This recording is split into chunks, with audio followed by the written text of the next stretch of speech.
I'm asking the bigger question of who am I?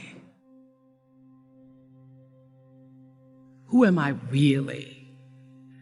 My answer is I am God's child. I am that which is born of all that is.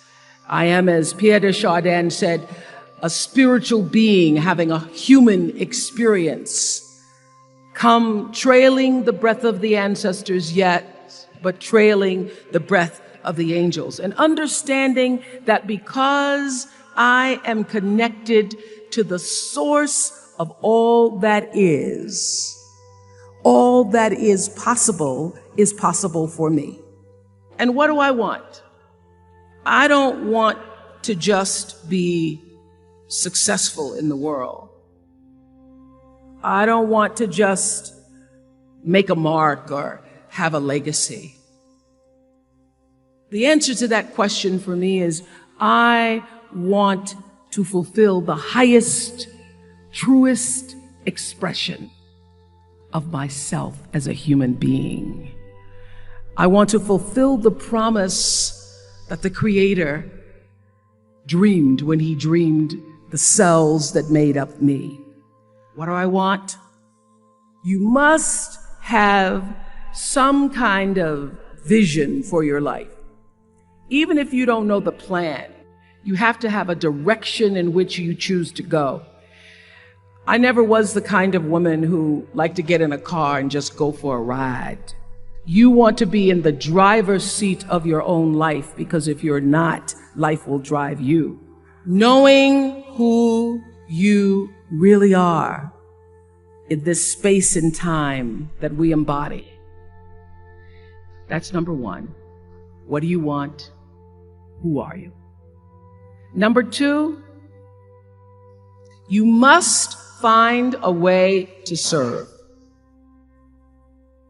Martin Luther King said that not everybody can be famous, but everybody can be great, because greatness is determined by service. Now, we live in a world where everybody wants to be famous and where we admire people for just being famous. We think being known brings us value. The truth is, all of that will fade in time. Service and the significance that you bring to your service is that which is lasting. So to be able to, whatever your occupation or job or talent or gift is, our honorees today getting doctorate degrees, to apparently opposite fields, HIV and AIDS and the spoken word. But what they have in common is service. Using the spoken word in service to community in the world. Using your knowledge and information about HIV and AIDS and medicine in service to the world. And if you look at all the most successful people in the world, whether they know it or not, they have that paradigm of service. Service through medicine, service through art. Using whatever it is you produce, your product, as a way of giving back to the world. When you shift the paradigm of whatever it is you choose to do to service, and you bring significance to that, success will, I promise you, follow you. Be excellent. Let excellence be your brand. Everybody talks about building a brand. I never even knew what that was. When people say, you're a brand, I would say, no, I'm just Oprah. What I recognize now is that my choice to, in every way, in every example, in every experience, to do the right thing and the excellent thing is what has created the brand. Years ago, I did an ad for Revlon for an ad they were doing called Unforgettable Women. And what I know is that when you are excellent, you become unforgettable. People remember you. You stand out.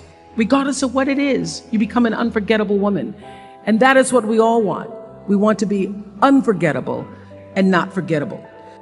So doing the right thing, even when nobody knows you're doing the right thing, will always bring the right thing to you. I promise you that. Why? Because the third law of motion is always at work. For every action, there's an equal and opposite reaction. That is so true in all of our lives. Everything you even try to do to me, already done to you. So you don't have to worry about revenge or getting back at somebody, making sure they pay. You just have to do the right thing, and the right thing will follow you even when people don't support it. I remember many times on my show. There are many shows y'all never saw. And the reason you didn't see them is because I got the last vote. The most important thing I have come to know in doing the right thing and making the right choices is understanding what we talked about yesterday. All of you leaving here have the potential for enormous success. There's a price that comes with that. People don't always like you, and they're not always happy for you. And if you surround yourself with people who are not accustomed to your success, they become fearful. They become scared because you are reflecting back something to them that they don't recognize. People who want the best for you want you to be your best. So my greatest advice to you is to surround yourself with people who are going to fill your cup until your cup runneth over. I'm so full, my cup runneth over. And to know that once your cup runneth over, you cannot spend your life with your gallon-size offerings, offering them to pint-sized people. You have got to surround yourself with gallon-sized people who can hang in the same company with you so that you're not offering your gallons to those little pints out there who can't hold it anyway. The biggest choices begin and end with you, your internal big questions. Who do I want to be in the world? My relationship to source energy, to all that is God, your experience of that which is all life, which is divine and universal, being connected and aligned with that. When you are tuned in and charged into that, whenever you feel empty, you go inside yourself and you connect to the source, and you know that all things are possible.